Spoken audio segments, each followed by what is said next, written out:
my fellow ninjas? Greenninjatale here, and today we'll be reacting to things about relationships I wish someone told me about by ByJaiden Animations.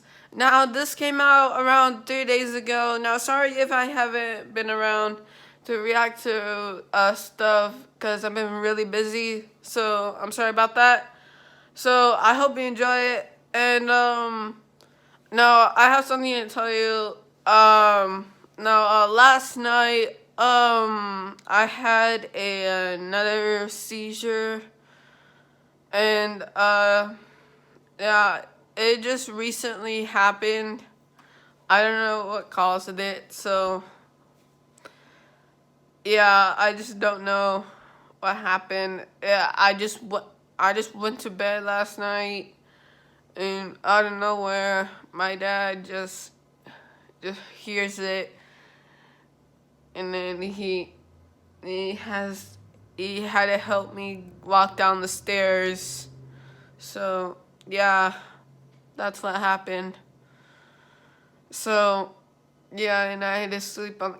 All I remember is going to bed last night, and now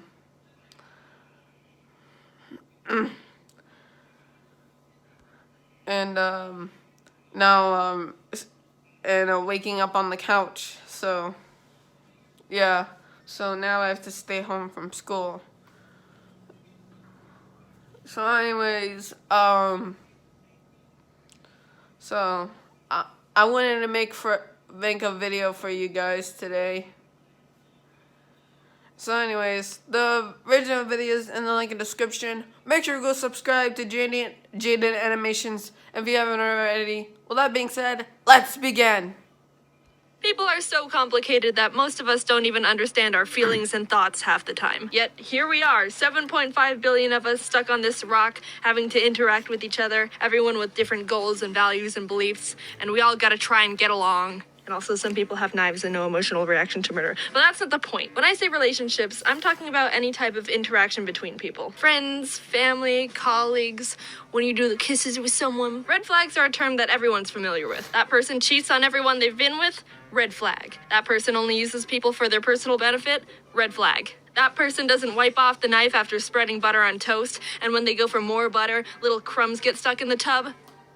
Red flag. But what about red flags that only start revealing themselves once you've built trust with someone and have a connection with? When your opinion of someone is positive, those flags can start being overlooked, or you start saying, oh, but they're a good person. I trust them. Oh, I mean, they wouldn't want to hurt me on purpose. It's easy to rationalize warning signs of a bad relationship when you have a positive view of someone, but it doesn't mean that they're not there or should be ignored. They're still being a jerk. It's just complicated by your history together. I think the majority of people tend to be too nice or passive or overly understanding. It's really common and easy to do. Because of that, toxic relationships are much more prevalent than you'd realize, and it can be difficult to know what to look for. There's a chance you're in a hurtful relationship right now and don't even realize it. The term manipulation gets thrown around a lot, and because of that, I think a lot of people would feel they would be able to identify manipulation if it happened to themselves. But it's not as easy as Chad and Sally are dating. Sally wants to go out with friends. Chad forces Sally to stay home with him. Chad's a manipulator. Yeah, that's actually a super common manipulative situation. But the way manipulation works is that it builds up slowly over time and is almost entirely emotional. Chad might instead start isolating Sally from her friends by nitpicking things he doesn't like about an individual person at a time. I don't like how Nick talks to a lot of girls. That's kind of weird. Don't you think Dawn drinks too much? That's not too responsible of her. Little implants like that can make Sally view her friends not as highly one by one and start trusting Chad more. A few months of this go by and Sally's not hanging out with any of her friends anymore and Chad successfully isolated her, which means he has much more control over her thoughts and emotions. You still might think that's easy to see through, and some people are better at picking up on warning flags than others. I think it's important to keep in mind that everything in real life is much more humanized than when we talk about them. For example, we're raised to believe that drugs are awful. It's pretty much brainwashed into us. You're at a party, the lights are blaring, and someone comes up to you and goes, "Hey kid, wanna do a drug?" Time slows down, the cigarette is glowing with evil energy. You look up, and all of a sudden they've grown horns and fangs, and oh my god, it's Satan! No, that's not what happens. Realistically, you'd be at a small get-together with close friends. Yeah, You've had a nice night with them so far, laughing and off. having a good time, just like normal. One of them just takes out a little sandwich baggie and is like, hey, I've got Coke. There's no time slow-mo or sirens. It's a completely normal feeling situation, and all of a sudden your brain is confused. Drugs are bad, but this is my friend. We've known each other since 5th grade. He's just a normal dude. He's not bad. Are my other friends gonna do it? Your brain thinks of any excuse it can to rationalize behavior from people you trust or think highly of, which applies to relationships. It can be difficult, but you need to define how people should treat you and respect yourself enough to not let people maneuver you into bad situations. Emotionally abusive and manipulative relationships are super freaking common, and it's tricky because they jostle with your head feels and can make you feel like a squashed fly on a window. Stuck, powerless, sad, if fly corpses even feel sad.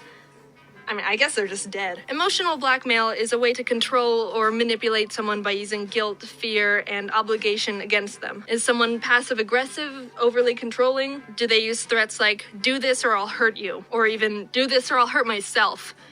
That leads to another difficult situation. If someone ever belittles themselves, I'm pathetic. You should just leave me. I'm gonna hurt myself. It puts you in a complicated position because it can feel like there's a responsibility to provide this person with whatever they need because obviously you care about them and you don't want them to feel this way or even do something bad to themselves. But this is a hard pill you've got to just swallow. You are not personally responsible for anyone's happiness. But they've got really bad self-esteem, and I'm worried that not responsible for anyone's happiness. But they're really depressed and can't help it, so I feel like if I just not responsible for anyone's happiness. But I'm Santa Claus. Alright, gray area. Responsibility shouldn't be assigned to you, even if it breaks your heart to step back. People normally aren't equipped to be able to help someone with their issues anyway, so it's best to encourage them to see a professional who's been trained to know how to handle things. Someone might be struggling with their own personal stuff, but mental illness doesn't negate their responsibility to maintain a healthy relationship. It just means they need to work on themselves, which is okay, but you don't need to be a part of that. You've got your own junk, they've got their junk. You need to decide how much of their junk you want to help with. Don't let them forcefully shove their junk on you. I like to imagine I'm my own little ecosystem, and I do my best to maintain it every day. If there's a person or a relationship I have that just feels like pollution in any way, maybe it started off well, but slowly started feeling damaging, then I've got to just step back and ask myself if I need to kick them off my planet. It sounds harsh at first, but you really can't drop your responsibility to maintain your ecosystem in hopes to improve someone else's. Who's gonna watch your ecosystem? No one. Because that's your responsibility. Communication is the most important way to know if you can work on fixing the relationship or need to cut it. Hey dude, can you stop dumping toxic waste into my ocean? You've been doing it for a while and all my cute little dolphins are dying. Oh geez, I didn't even realize I was hurting them. I'm sorry. What can I do to be better? Not only have you communicated that there's a problem, but the person takes full responsibility and is willing to work on getting better. But if they say, look, how was I supposed to know? I was just trying to help. Why are you being so sensitive? That's toxic as shit! Shifting blame, gaslighting, guilt tripping. Catch this deportation. Let them know how they're affecting you, set boundaries on how much you can give, and make sure you both have your own support systems so you don't have to just rely on each other. If things don't change, look at your behaviors as well. Do you feel like you need to justify or explain their actions too much? Do other people you trust not like them? People can get stuck accidentally blaming themselves or over-rationalizing things that are just not right in the first place. And don't forget that you can also be doing things wrong too. Self-reflect a bit. Verbalize your feelings. Ask yourself, am I being an asshole? Why are you doing things? Out of spite, anger, jealousy? It's tough to admit your faults, but it's more important to be 100% real and brutally honest with yourself if you're gonna maintain a 100% real relationship. People who manipulate most often don't realize they're being manipulative. No one wakes up and is like, haha, I'm gonna be super manipulative today. Think about your contributions to your relationships and how they affect things. It's okay to admit when you've messed up. It's more messed up to turn a blind blind eye and keep being a jerk. It takes a lot to break off any sort of relationship because it can feel like a defeat or like you've given up, but sometimes that's just straight up the best and healthiest solution for both of you. Two people can be great, but just not mix well together. And if you feel like leaving is dangerous for either you or them, ironically, that's a pretty strong reason to leave in the first place. Someone shouldn't ever need you. They should want you. Your ecosystem should be able to sustain itself, and relationships are just the little sprinkles of fertilizer benefit for it. If you feel like you're not strong enough to break something off, a good way to work on that is to build confidence. Build a good support system, journal your thoughts, practice positive self-talk. I am a god. Alright, not that positive. Treat yourself as a friend. It's not selfish to want the best for yourself, especially when someone's over here being a happiness vampire. When you break something off with someone, remember why things didn't work. Repeat it in your head if you need to. A lot of people try and rekindle relationships when the initial problem hasn't been fixed. People need time to change. You don't owe someone a second chance if they haven't put in the work to fix anything. And you can't force someone to get help. If you're unsure about a relationship, think about these questions. Do you put off seeing or responding to them? Do you feel worse after spending time with them? Have they threatened you or themselves in any way? Do they make you feel like you can't do things on your own? Or you can't make a single decision without them? Do they ask for a lot of favors or money and don't pay it back? Do they talk badly behind your back? Do you feel like you're walking on eggshells around them? Do they put you down? If it's a yes to more than one of those, then you should start considering either ending it or try to communicate and resolve the problems. Don't tolerate any pollution. You're the one who has to live in it, and you deserve clean air.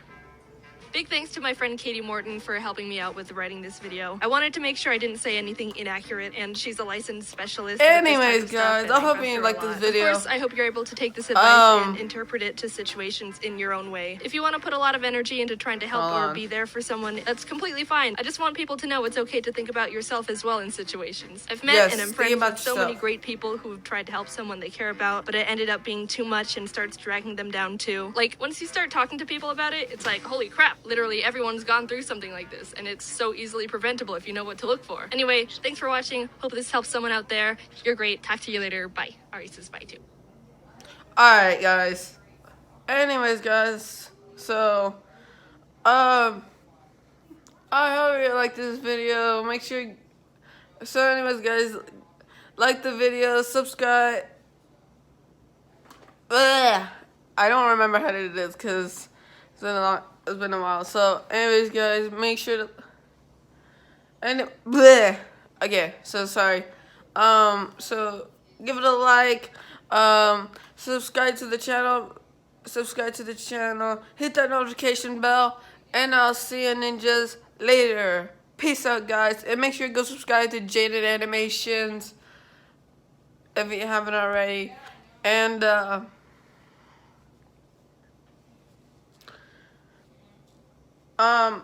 I don't know if I had a problem with any kind of relationship with with my brother, but I did have a problem with the relationship.